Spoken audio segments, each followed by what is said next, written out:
అమ్మోరు రాత్రి 7:30 మీ ఈటీవీలో.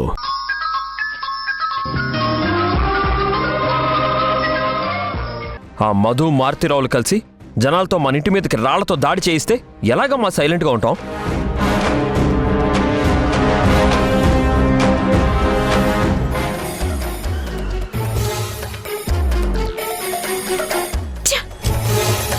చెత్తెదవలు ఏ పని సరిగా చేస్తావు?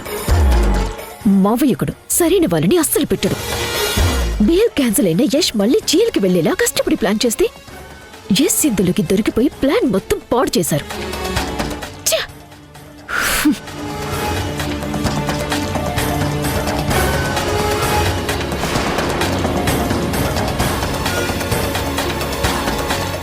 ఏంటి అందరూ ఇలా ఉన్నారు? కొంపతీసిది మా మామయ్య ప్లాన్ తెలిసిపోయిందా ఏంటి? ఏయ్ ఆగో!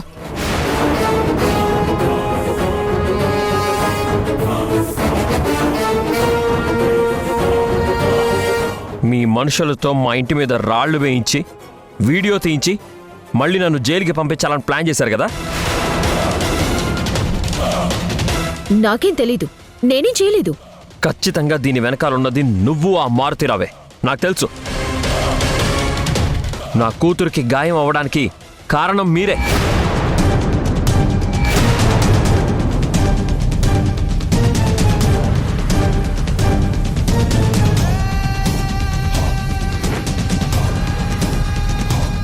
చూడు, మీరు నాతో సింధుతో పెట్టుకున్నా పర్లేదు, మీకు ఎలా బదులివ్వాలో అలాగే బదులిస్తాం. పిల్లల జోలికి వస్తే మాత్రం ఊరుకునేది లేదు. యష్,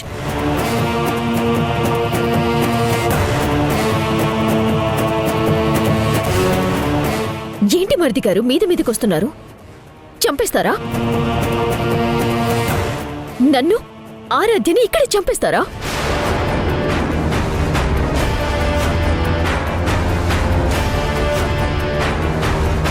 ఏయ్, ఏం మాట్లాడుతున్నావు? ఆరాధ్యం చంపడం ఏంటి? యష్, కోపడకు, నా మాట విను. ఆరాధ్యని అడ్డు పెట్టుకుని ఈ మధు డ్రామా ప్లే చేస్తుంది సింధు. అనవసరంగా వీళ్ళని మళ్ళీ మన ఇంటికి తీసుకొచ్చాం. వీళ్ళ ఇంట్లో ఉన్నంత వరకు ఇలాంటి సమస్యలే వస్తూ ఉంటాయి. ఈ మధుని అసలు వదిలిపెట్టకూడదు సింధు.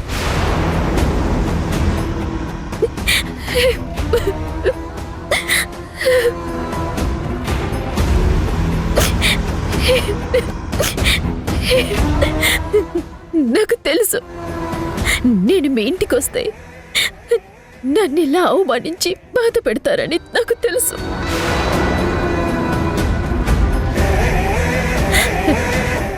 నేను ఆరాధ్య కోసమే ఈ ఇంటికి వచ్చాను తప్ప మీకోసం కాదు. ఆనండి, ఇంకా ఆనండి. ఎన్ని రకాల మాటలంటారో ఆనండి. నా కూతురు ఆరాధ్య కోసం నేను ఎన్నైనా భరిస్తాను.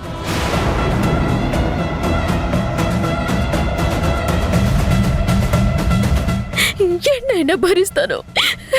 అమ్మా,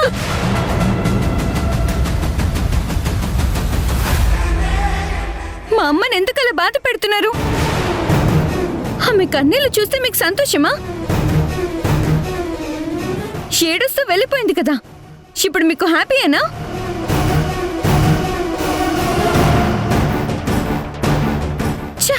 ఏం మనుషులు మీరు! ఆరాధ్య, ఆరాధ్య, అది కాదమ్మా.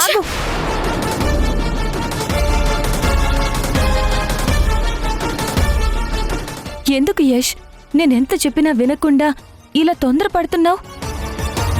ఇదంతా డ్రామా అని ఆ మధు మారుతిరావులే చేశారని నీకు కూడా తెలుసు కదా. ఆరాధ్య ముందు మధుని కోప్పడితే ఏం జరిగిందో చూసావు కదా. తన తప్పు బయటపడకుండా మనమే తప్పు చేసినట్టుగా దొంగ ఏడుపులు ఏడ్చి ఆరాధ్యని ఎలా నమ్మించిందో. ఎన్నాళ్ళని, ఇంకా ఎన్నాళ్ళని ఆరాధ్య కోసం ఆ మధుని భరించాలి? ఆరాధ్యకి ప్రాబ్లం ఉంది, నేను కాదన్ను. తన ప్రాబ్లంని మనం సాల్వ్ చేయాలి తప్ప ఆరాధ్య కోసం మధు చేసే దుర్మార్గాల్ని సహించడం కరెక్ట్ కాదు సింధు.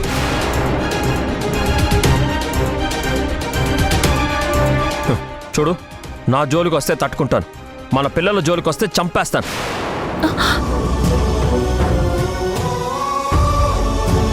యష్,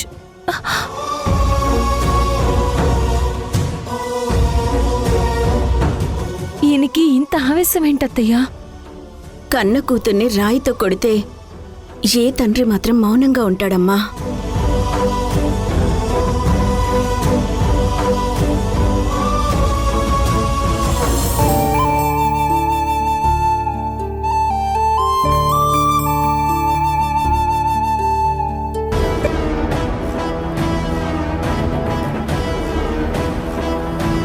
యష్ నన్ను నిలదీశాడని ఆరాధ్య బాగా ఫీల్ అవుతున్నట్టుంది. ఇదే మంచి టైం. ఆరాధ్య మనసులో ఇంకొంచెం విషం నింపుదాం.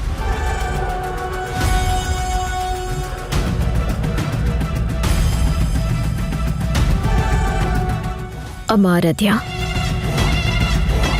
మీ బాబాయ్ నన్ను అవమానించాడని బాధపడుతున్నావా? ఈ ఇంట్లో ఉన్నంత వరకు మన జీవితాలు ఇలాగే ఉంటాయమ్మా. వాళ్ళతో మాటలు పడాలి, అవమానాలు ఎదుర్కోవాలి, తప్పదు. అసలెందుకమ్మా వాళ్ళతో మాటలు పడాలి? అవమానాలు భరించడం అవసరమా మనకి? అసలు మనం ఇక్కడ ఎందుకు ఉండాలి? నేను తప్పు చేశానమ్మా. నువ్వేం తప్పు చేసావమ్మా? నిన్ను వాళ్ళ ఇంట్లో నుంచి బయటికి పంపించేసినప్పుడు నేను కూడా నీ దగ్గరకు వచ్చేసాను కదా. అప్పుడు సింధు వచ్చి నన్నింటికి రమ్మన్నప్పుడు మా అమ్మ నాతో వస్తేనే నేను వస్తానని చెప్పాను కదా.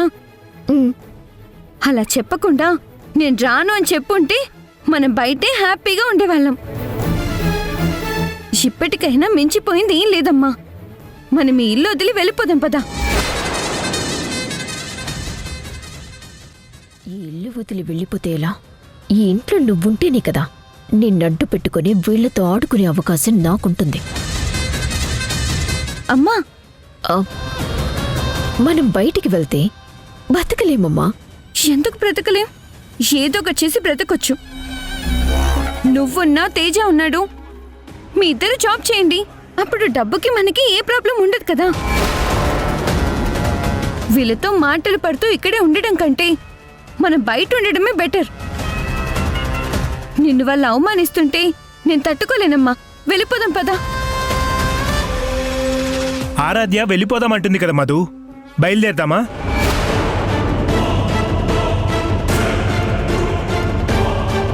ఏం మాట్లాడుతున్నావు తేజ? నువ్వు దగ్గరకు రాకు మధు. నువ్వేంటో నీ మెంటాలిటీ ఏంటో నాకు బాగా అర్థమైంది. నన్ను మోసం చేస్తున్నావు నువ్వు.